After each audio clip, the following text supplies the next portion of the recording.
하하이, 오랜만에 긴 영상인데요. 제가 현재 일본에 있어서 영상 편집이 어렵기 때문에 이렇게 제 얼굴이 나오는 영상으로 대체해볼까 합니다. 원래 이렇게 찍어볼 생각은 없었어서 대본에 보는 게 좀 티가 나더라도 이해 부탁드립니다. 그리고 조금 어색할 수도 있어요. 그 점도 양해 부탁드립니다. 그러면 레스터전 리뷰 바로 시작합니다. 편집. 우선 저는 이 경기 콘테 압박에 대해 얘기해볼까 합니다. 장전 해설위원님의 레스터전 해설 중에 이런 말이 있었는데요. 로저스 감독은 토트넘의 빌드업을 잘 연구하고 대비책을 가져온 반면 콘테 감독은 레스터의 빌드업을 제대로 저지하고 있지 못한다. 이 이야기에 정말 적극 동의합니다. 적극 동의. 우선 로저스에게 빌드업을 할당한 이유가 무엇일까요? 답은 간단해요. 시발 몇십 경기씩 똑같은 포메이션에 똑같은 빌드업을 게임하는데 누가 분석을 못하겠냐고요. 작년에 분석해놓은 거 그냥 이쯤에 있던 것 같은데 해가지고 그냥 가져와도 경기가 똑같습니다. 이거 그냥 미드필더 압박하고 윙백 압박한 다음에 센터백까지 그 압박 이어가면은 토트넘 아무것도 못 주는 거 보는 사람이 다 알 겁니다. 토트넘 경기 본 사람은 그냥 다 알아요. 이래서 막혀서 하는 선택이 뭐죠? 뻔하죠. 센터백에서 바로 앞에 3톱까지 한 번에 롱볼 전환. 근데 미드필더진은 빌드업 하려고 수비라인 앞까지 내려가 있고 윙백도 빌드업 도와주러 내려가 있습니다. 그럼 공격진 주변에 누가 있죠? 아무도 없어요. 그냥 공격진 3명에서 패스 주고받고 혹은 드리블하고 혹은 등지고 지키고 하다가 뺏기는 겁니다. 그게 끝이에요. 거기에서 골을 넣으려면은 메시, 네이마르, 음바페 이 정도가 돼야죠. 근데 그게 전술입니까? 그냥 선수빨 롱볼 축구지? 원터치로 풀어나가려고 해도 매번 그게 정확하면 이게 원터치가 아니잖아요. 누군가 한 명은 꼭 실수를 하기 마련인데 항상 원터치 패스만 믿고 원터치 빌드업을 고집하기에는 무리가 있다고 생각합니다. 편집. 그러면 토트넘은 왜 압박을 하지 못하냐면 그것도 간단합니다. 3-4-3을 정확하게 다닌 3백을 포기하지 못하기 때문이에요. 이제 토트넘의 압박체계도 모두가 압니다. 3톱, 손케쿨에 미드필더 한 명이 붙어서 전방 압박 후 윙백이 2차 압박, 압박이 풀리면 전부 내려가서 5-4-1 수비죠. 상대가 맨시티처럼 선수를 밀어 올리는 것이 아니라 아래쪽에 많은 숫자를 놔두고 경기를 풀어나가려고 한다면 토트넘은 이를 쉽게 압박하지 못합니다. 애초에 수비수 3명을 두고 시작하니 위쪽에서 한 명을 끌어다 쓴 결과고 앞에 압박하는 선수가 부족할 수밖에 없어요. 아니면 미드필더 숫자가 한 명 없고 윙백도 올라가기 때문에 결국 상대가 롱볼을 보내면 여기에 남은 미드필더 한 명과 나머지 3명에서 세컨볼을 따기 쉽지 않습니다. 더구나 토트넘의 수비진은 센터백 중에 로메로, 다이어, 벤데비스 이렇게 3명이 나온다고 했을 때 공중볼에 장점이 있는 선수가 없어요. 그렇기 때문에 이 방법도 토트넘의 상대로는 매우 효과적입니다. 그리고 압박을 할 거면 라인을 전체적으로 올려서 숨을 못 쉬게 하든 아니면 아예 내려앉아서 그냥 역습만 노리든 해야 되는데 이쯤 어딘가에서 경기를 펼치려고 하니까 미드필더진과 수비라인에 간격이 생기고 결국 실점을 허용할 수 있는 빌미를 제공하는 거죠. 참 이렇게 이도저도 아닌 전술은 저는 이제 포기해야 된다고 생각합니다. 토트넘의 압박으로 막을 수 있는 전술은 딱 2개밖에 없어요. 맨시티와 리버풀. 맨시티의 3위 빌드업을 앞에 3명이죠 결국. 거기에 수비까지 수비수 3명에 골키퍼까지 하면 4명.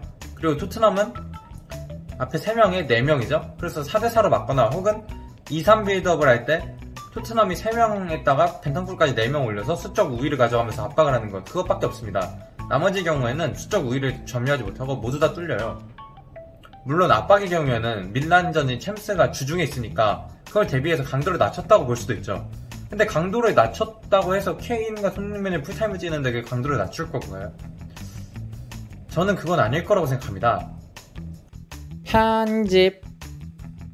근데 콘테 잘못만 있는 건 아니겠죠? 선수단 얘기도 해야 합니다. 선발만 얘기할 거고요. 여기서 제가 언급하는 선수들은 부족했다고 생각하는 선수입니다. 잘한 선수나 뭐 평범했던 선수는 언급하지 않았어요. 우선 포스터. 이 정도면 정말 괜찮은 세컨 골키퍼다. 진짜 이게 매물이다 라고 했을 때 정말 좋아 보였지만 실은 그렇지 않습니다. 이것도 허위 매물인 것 같아요. 솔직히 포스터는 딱 여기 이렇게 보이는 사각지대만 막을 수 있습니다. 그러니까 사각지대가 아니라 사각형이죠. 이 상체 쪽 사각형. 아래쪽은 막을 수가 없어요. 이번 경기에서도 품목 기준 레스터 XG 값은 1.54였습니다. 근데 무려 4골을 먹혔죠? FM으로 치면 이건 쌍용 나오는 경기입니다. 그냥 골키퍼 평점 나락갔고요 이미. 포스터는 딱 공중으로 오는 볼만 막을 수 있다 보니까 아래쪽은 그냥 허허 벌판이에요. 아래쪽으로 감아 때리면 막질 못합니다. 경기를 보면서 요리스였으면 좀 더 잘 막아줬을 텐데 라는 생각이 드는 슛이 여러 있었습니다. 그리고 얘 그냥 키가 커서 둔해 보이는 건 줄 알았는데 그냥 둔해요. 순발력이 매우 떨어집니다. 약간 골키퍼계의 다이어라고 할까요? 그럼 다음 얘기할 건 누굴까요? 수비수계의 포스터겠죠? 다이어입니다. 다이어는 자기 이미 뇌로는 알고 있는 것 같아요. 자기가 무겁고 느리고 방향 전환도 잘 못한다는 거를.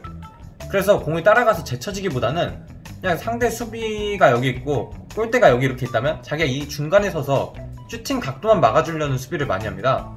근데 이게 결과가 어떻게 되죠? 아니, 상대 공격이 슈팅 능력이 없을 때는 괜찮은데 슈팅 능력이 있거나 혹은 게임으로 치면 예리한 가마차기 혹은 커브가 높은 선수라고 한다면 여기서 가마차 슛을 때릴 수 있단 말이죠. 사각지대를 통해서. 그럼 결국 다이어는 수비를 하는 게 아니라 그냥 골키퍼의 시야만 가로막는 장애물이 되는 겁니다. 최후방 수비수가 빌드업도 못하는데 수비도 이렇게 할 거면 최후방 수비를 하는 의미가 없죠. 어떻게든 달려들어서 부딪히고 뺏어와야 그게 수비수라고 저는 생각하거든요. 참 암담합니다. 다이어 보고 있으면 막으려는 의지가 있어 보이는 수비수 같지가 않아요. 그 다음 옆에 탄강가죠. 탄강가도 진짜 문제입니다. 얘는 공중볼 싸움과 빌드업에서 벤 데이비스보다도 쓸모가 없어요. 무리뉴 감독 얘를 왜 풋백에 풀백으로 썼는지 쓰다가도 안 썼는지 알 것 같습니다. 정말 발이 삼각형이에요. 게다가 생각보다도 튀어나가는 성향이 더 강한 것인지 어제 포로가 여기 있으면은 탄강가가 여기 위에 있는 모습이 많이 나왔어요. 그래서 보통 윙백의 뒤를 받쳐줘야 할 오른쪽 센터백이 여기까지 올라와 버리니까 윙백이 뚫리니까 그냥 바로 허 벌판이 여기 생긴 거죠. 그래서 다이어가 여기까지 끌려 내려오는 경우가 많이 생겼습니다. 왜 이렇게 하는 것인지 정말 모르겠고요. 선수의 성향이라면 반드시 고쳐야 하고 전술이라면 정말 실패한 전술이라고 할 수 있습니다. 반대쪽에 벤 데이비스도 뭐 그보다 나았다지. 오늘 패스 미스도 많고 수비 중에서도 집중력을 보이지 못하는 모습들이 많았어요. 그리고 이제 윙백을 얘기하자면 먼저 포로는 솔직히 데뷔전이기도 했고 뭐 그렇게 뭐라고 하고 싶지 않습니다. 애초에 수비보다는 공격을 더 기대하고 데려온 자원이고 뒤에가 탄강가였으니까 공격적으로 뭘 보여줄 수 있던 게 없다고 생각했어요. 반면에 왼쪽에 페리시치는 솔직히 좀 많이 아쉬웠습니다. 페리시치가 여기 왼쪽에서 양발을 통한 원터치 패스를 보여줄 거라고 생각했는데요. 원터치 패스 미스가 너무 많아요. 그리고 초반에 거의 1대1로 갈 수 있는, 그러니까 1대1 찬스로 갈 수도 있는 공격 기회에서 그냥 왼발 슛해서 허무하게 기회 날린 것도 한 번 있었고요. 그리고 수비력도 크로스도 모두 안 좋았습니다. 특히 자신한테 오는 그 크로스를 상대 박스 앞 상대한테 배달할 때 그때는 진짜 이런 미친놈이 라는 소리가 절로 나올 정도였어요. 그러면 이제 위에 좀 아쉬운 선수 두 선수 있었죠. 양쪽 윙어. 윙자리에 두 명이 윙어의 역할로 뛰지 못하면서 폼이 다 죽은 것 같습니다. 이거는 이제 더 이상 선수 개인의 문제라고 볼 수는 없어요. 왜냐? 그 자리에서 이미 히찰리송, 쿠루세브스키, 손흥민 3명이 다 죽어 나왔거든요. 그나마 버티고 있던 게 쿠루세브스키였는데 예전 그 경기력이 나오고 있지 않습니다. 요즘은 그냥 누가 나오든 그 자리는 턴오버 머신이에요. 이번 경기에서는 쿠루세브스키와 케인이 오른쪽에서 둘이 버텨주고 손흥민이 뒤로 뛰어 들어가는 전술을 많이 썼단 말이죠. 근데 쿠루세브스키가 폼이 내려오면서 버티지 못해주면서 케인도 같이 힘이 빠졌고 그렇기 때문에 뒤로 들어가는 손흥민에게 패스가 제대로 들어가지 않았습니다. 그러니까 이 레스터의 전방 압박을 풀기 위해서 뒷공간에 노린 건데 이게 전혀 통하지 않았고요. 그래서 왼쪽으로 풀어나가려고 했으나 아까 말했던 페리시치와 손흥민의 원터치 패스 미스 혹은 손흥민이 가운데로 들어왔을 때 여기서도 패스 미스를 여러 차례 보여주면서 턴오버가 상당히 많이 나왔습니다.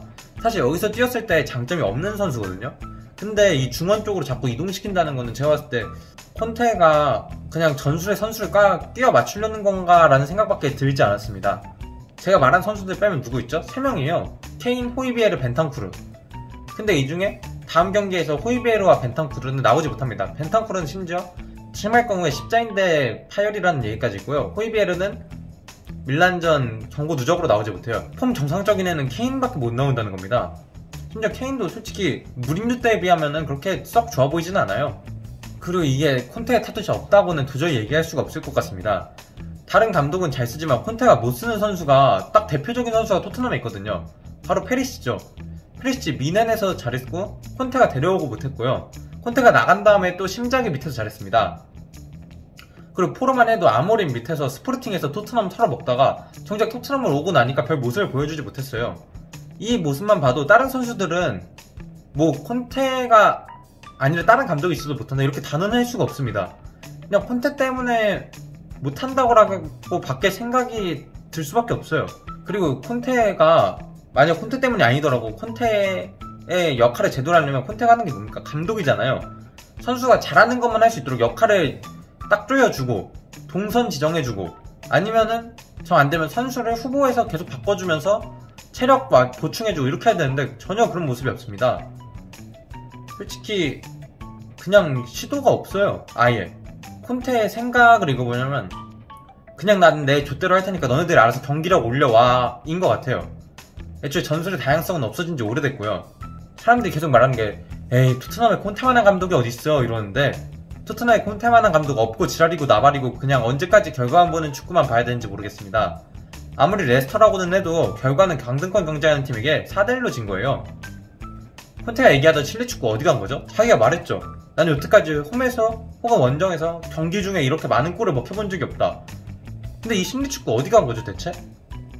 콘테 자르면 아무도 안 온다고요? 그 얘기 무리뉴 때도 있었어요. 근데 솔직히 돈 주면 다 오거든요.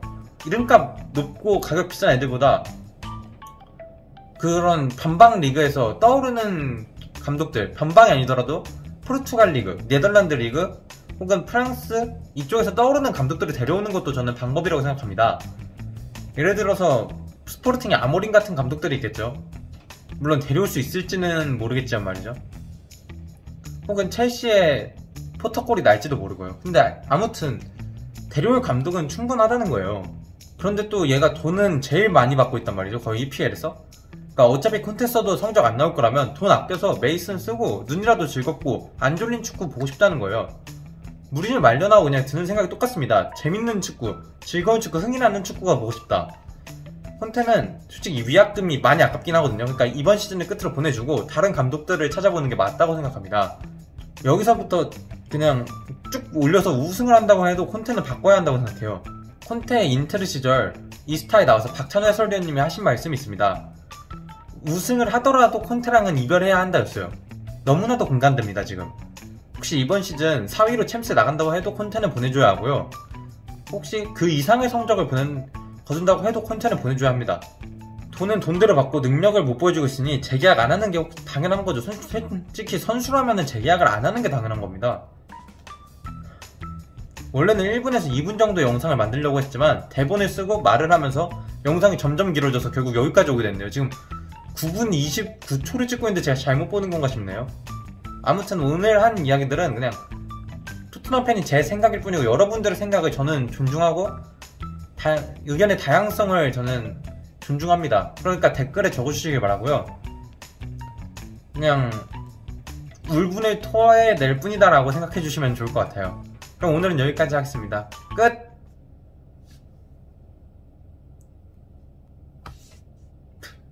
아이돌 보는 것 같네. 안녕히 계세요.